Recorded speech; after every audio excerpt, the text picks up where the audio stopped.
Okay friends, तो आज से हम स्टार्ट करने जा रहे हैं basic English for competitive exams के लिए। ये स्पेशली उन लोगों के लिए है जिनको इंग्लिश के बारे में ज़्यादा पता नहीं है, और इस सीरीज़ और इसको करने के बाद वो इस काबिल हो जाएंगे कि वो बेहतर तरीके से इंग्लिश के पेपर को अटेम्प्ट कर सकें। तो स्टार्ट कर रहे हैं हम बिल्कुल बेसिक से। तो सबसे पहले हम स्टार्ट कर रहे हैं अल्फ़ाबेट। अल्फ़ाबेट क्या होते हैं? सबसे पहले किसी भी इंग्लिश लैंग्वेज लर्नर के लिए ये जानना बहुत ज़रूरी है कि अल्फ़ाबेट्स क्या होते हैं। अल्फ़ाबेट्स की इंग्लिश लैंग्वेज के बेसिक यूनिट्स हैं। कोई दुनिया की जितनी भी लैंग्वेजेस हैं उसमें हर एक के अल्फ़ाबेट्स होते हैं, लेकिन अगर हम इंग्लिश को देखें तो इंग्लिश के 26 अल्फ़ाबेट्स हैं।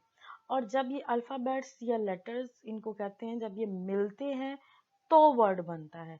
Alphabets are the basic unit of English language.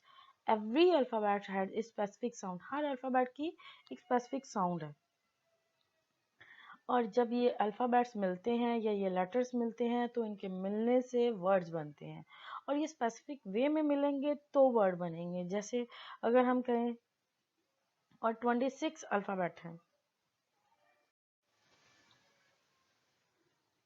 ये हैं जी अल्फ़ाबेट्स। इनको आज हम स्टार्ट करने जा रहे हैं। तो ये है, आप स्टार्ट कर रहे हैं capital letters A, B, C, D,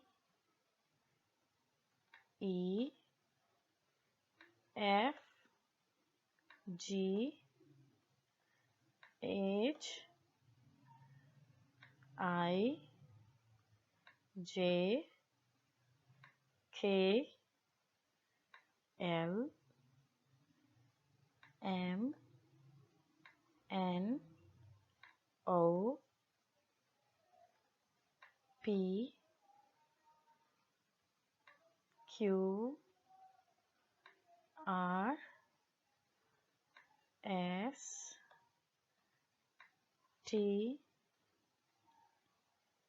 you, V, W, X, Y and Z. ये इंग्लिश के कैपिटल अल्फ़ाबेट्स हैं। इसी तरह इसके स्मॉल अल्फ़ाबेट्स हैं, इनको भी आप मेरे साथ रिवाइज करें। A, B, C, D,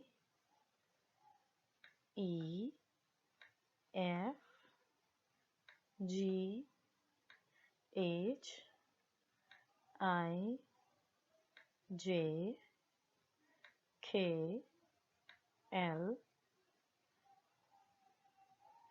M, N, O, P, Q, R, S, T, U, V, W, X, Y and Z. Okay, sounds के हिसाब से हमने इन सारे लेटर्स को दो काइंड्स में डिवाइड किया। There are two kinds of letter according to sound. Number one is vowels and number two is consonants. Vowels क्या होते हैं?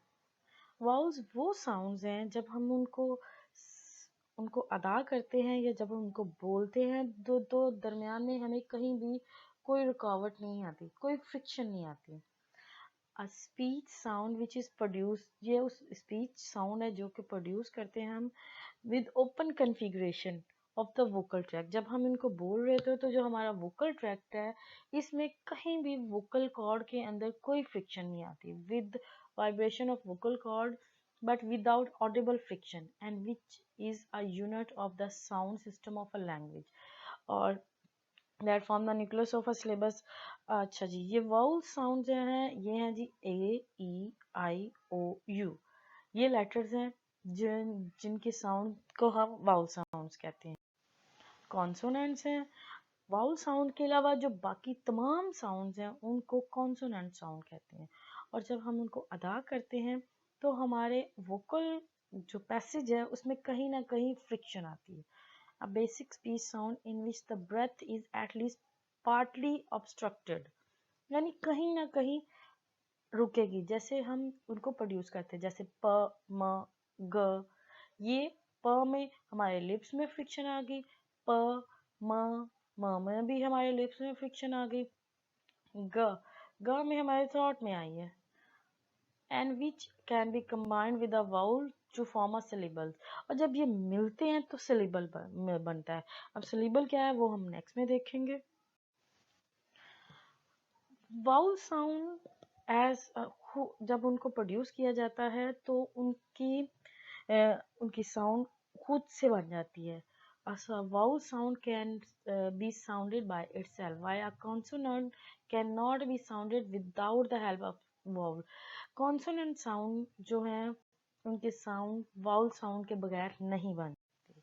आगे जी, जब हम वर्ड्स को मिलाते हैं तो जब हम लेटर्स को मिलाते हैं तो वर्ड्स बनते हैं, लेकिन जब हम उनको प्रोनाउंस करते हैं, जब हम उनको बोलते हैं तो उसके स्मॉलेस्ट यूनिट को हम सिलेबल कहते हैं। Syllable is the smallest unit of sound in a word.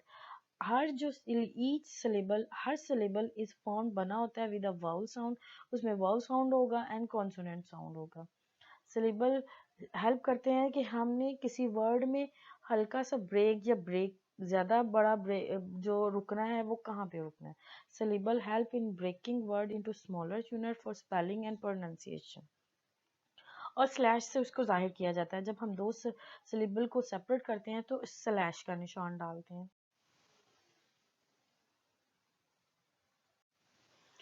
Okay friends, तो अब हम देखने लगे हैं types of syllables.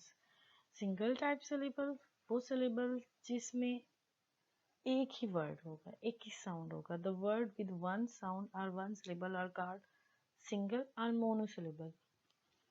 these are single syllable words, cat, dog। इसमें हमारी कहीं भी हम रुके नहीं हैं इनको बोलते हुए, जैसे cat, dog, etc। Double double syllable words are the words, these words which have two different sound or syllable are called bisyllable word। जैसे holy, crescent। इसमें ये जो स्लैश है इसने हो और ली दो वर्ड्स को सेपरेट किया है, इनको बोलते हुए ये टू सिलेबल्स वर्ड है, Holi, crescent. Next, multi syllable word, the word with having three or more syllables are called multi syllables word। for example, congratulation, ये मल्टी सिलेबल वर्ड है, इनको बोलते हुए हमें चार जगह पे रुकना पड़ा है। कॉन्ग्रेचुलेशन, कॉन्ग्रेचुलेशन ये मल्टी सिलेबल वर्ड है।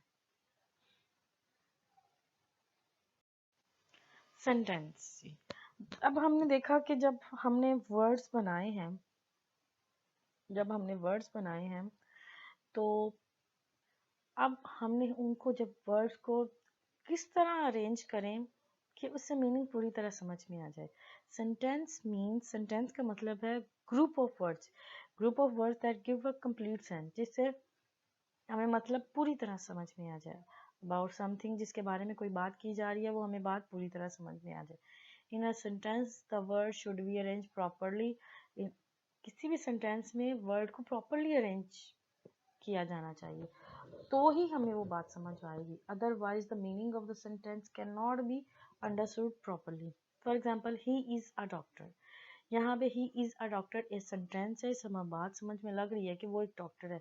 इसके बजाय अगर हम ये कर देते ही डॉक्टर इज अ, सेंटेंस तो था बट मीनिंग समझ में नहीं आ रहा था। तो सेंटेंस वो है जिसमें हमें कंप्लीट सेंस समझ में आए। लियाकत इज इन द बस, इसमें भी हमें बात समझ में आ रही है कि Liaquat is in the bus. Next, parts of speech देखें तो there are two parts of speech, subject and predicate. अब सब क्या होता है, every sentence has a subject and predicate। The subject tell us about and what the sentence is about, कि ये subject हमें ये बताता है कि ये जो सेंटेंस है हमारा ये किस बारे में है। Subject Kamran is drinking water. इस सेंटेंस में हमारे पास जो कामरान है ये हमारा सब्जेक्ट है और इज ड्रिंकिंग वाटर हमारा प्रेडिकेट है। द मिल्कमैन इज हमारा सब्जेक्ट है, इज सेलिंग मिल्क हमारा प्रेडिकेट है। देखा कि इसमें हमारे पास सब्जेक्ट के अलावा बाकी पूरा सेंटेंस होगा, तो उसमें हमारे पास हेल्पिंग वर्ब होगा, हमारे पास वर्ब होगा और ऑब्जेक्ट होगा। हेल्पिंग वर्ब क्या होता है? Helping verb the word which modify the subject and tense of the sentence are called helping verb, जैसे कि is, am, are, was, were, have, will, shall, would, should, ये सारे हमारे helping verb हैं। For example, I am very tired, तो am is helping verb। The boys are very excited, are is subject और are is हमारा helping verb है। The boys हमारा subject है, आर वेरी एक्साइटेड हमारा प्रेडिकेट है, लेकिन अगर हम आर वेरी एक्साइटेड को भी बाइफरिकेट करें, उसके पार्ट्स करें, तो आर हमारा हेल्पिंग वर्ब है। इसी तरह नेक्स्ट सेंटेंस में है we were not at home yesterday. We हमारा सब्जेक्ट है, वर नॉट एट होम हमारा प्रेडिकेट है और वर हमारा हेल्पिंग वर्ब है। verb verb is refer to what action is being done in the sentence, यानी जो काम हो रहा होगा वो हमारा मेन verb होगा। Zahid goes for a walk daily, तो goes for a walk तो हमारा प्रेडिकेट है, जहीर हमारा सब्जेक्ट है, तो goes इसमें जो काम हो रहा है वो हमारा मेन verb यानी verb है। नगमा was reading a book, तो नगमा हमारा सब्जेक्ट है, वॉज रीडिंग अ बुक हमारा प्रेडिकेट है, इसमें वॉज हमारा हेल्पिंग वर्ब है and reading is our main verb.